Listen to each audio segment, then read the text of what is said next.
तर नमस्कार शेतकरी मित्रांनो, तुमचं एका नवीन व्हिडिओमध्ये स्वागत आहे. मित्रांनो, व्हिडिओमध्ये आपण बघणार आहोत की आंब्याच्या झाडाला कलम कसा करायचा, तो सक्सेसफुल होईल का नाही, ही सर्व माहिती आपण ह्या व्हिडिओमध्ये बघणार आहोत. तर मित्रांनो, सुरुवातीला माहिती देण्या अगोदर एक विनंती आहे. हा व्हिडिओ जर आपल्याला आवडल्यास या व्हिडिओला लाईक करा, चॅनलला सबस्क्राईब करायला विसरू नका. मित्रांनो, हे झाड आपल्या घरी आपली उन्हाळ्यामध्ये आणलेले आंब्याचा कोईपासून ॲटोमॅटिकली उगलेले झाड होती.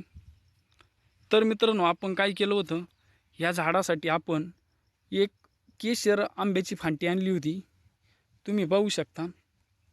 तर मित्रांनो, हा आंबा कलम करून आपला सक्सेसफुल झालेला आहे. हा कलम आपण साधारण एक 15 दिवसापूर्वी केला होता. आता तो सक्सेसफुल झालेला आहे. आपण ह्या आंब्याच्या 3 फांट्या आहेत आपल्या ह्या आंब्याला पूर्ण. आपण ह्या आंब्यासाठी स्टेप बाय स्टेप कलम करत आहोत. तर मित्रांनो, आपण हा जो डोळा बसवलेला आहे आंब्याला, तर हा आपण केशरचा बसवला आहे. हा आपण हापूसचा आत्ता कलम केलेला आहे, हा पण सक्सेसफुल झाला आहे, पण हा उशिरा केलेला आहे आपण. तर मित्रांनो, आता ही एक फांटी ठेवलेली आहे आपण. तर आपण ह्या डोळ्यासाठी आपण याला सदाबहार आंब्याचा कलम बसवणार आहोत.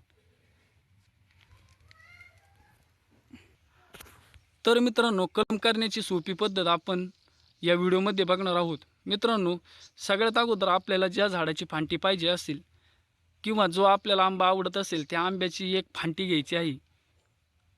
तर मित्रांनो, आपण ह्या केशर आंब्याचा डोळा घेतला आहे. आता डोळा निवडताना आपण साधारण ह्या स्टेजचा डोळा घेतलेला आहे.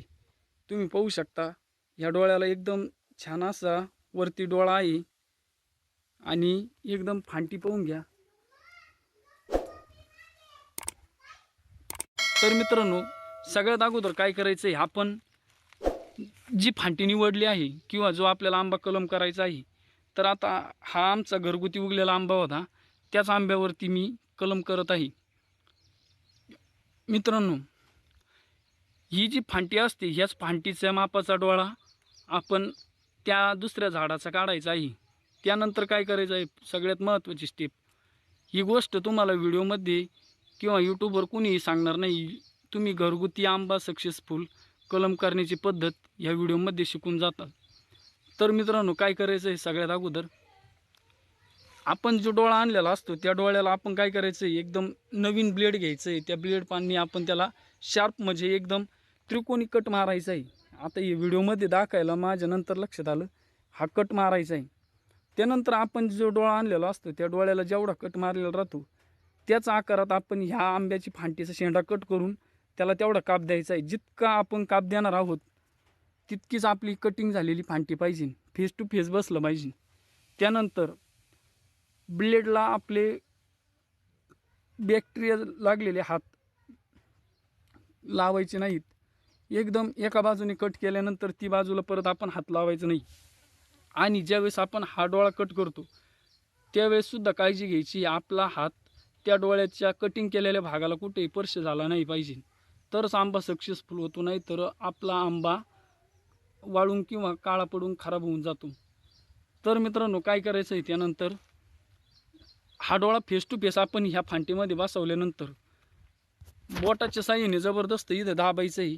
सुरुवातीला दाबल्यानंतर काय करायचं आहे, दाबून आपल्याला एक प्लॅस्टिकची पिशवी, आपल्या घरी किराण्याचे वगैरे कोणच्या पण पिशव्या असली तरी चालतात, तर त्या पिशवीचा एक पट्टी, साधारण आपल्याला एक फुटाच्या पट्टीचा आकार म्हणजे पट्टीच पाहिजे ना आपल्याला, समजा ती कट करून घ्यायची. त्यानंतर आपण काय करायचं आहे, सुरुवातीला जिथपर्यंत आपण काप केलेला असतो त्याच्या खाली एक आडा मारून घ्यायचा त्याचा पॅक, आणि त्यानंतर वरती बोटाने पॅक आवळून प्लॅस्टिकच्या पिशवीने त्या पट्टीने याला गोल गोल गोल गोल राऊंड टाईट वडून कट करायचे आहेत. त्यानंतर आपल्याकडे एक पिशवी असली ना, ती पिशवी घ्यायची. ती पिशवी डोळ्याची अशी एकदम अशी मधोमध डोळा ठेवून साईडने लावायची. याने काय होतं, ही बाहेरची हवा आतमध्ये जात नाही, त्यामुळे सक्सेस होण्याचे चान्स भरपूर राहतात. आणि ही पिशवीसुद्धा आपल्याला वरून परत पॅक आवळून घ्यायची. तर मित्रांनो, आज मी तुम्हाला अजून एक गोष्ट दाखवणार आहे. मी माझ्या घरगुती पेरूच्या झाडाला एक आंब्याचा डोळा कलम केला आहे.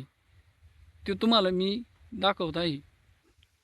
ठिकाणावरून फांटी घेतली होती, त्या ठिकाणी परत एक दुसरी फांटी टाकून दिलेली आहे. आता ह्या केशर आंब्याला आपण हापूस आंब्याची एक फांटी कलम केलेली, हे पाहू शकता तुम्ही.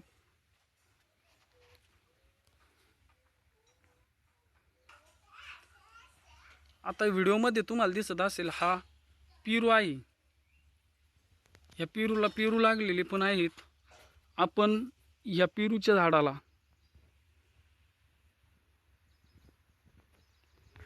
आंब्याचा कलम बसवला आहे,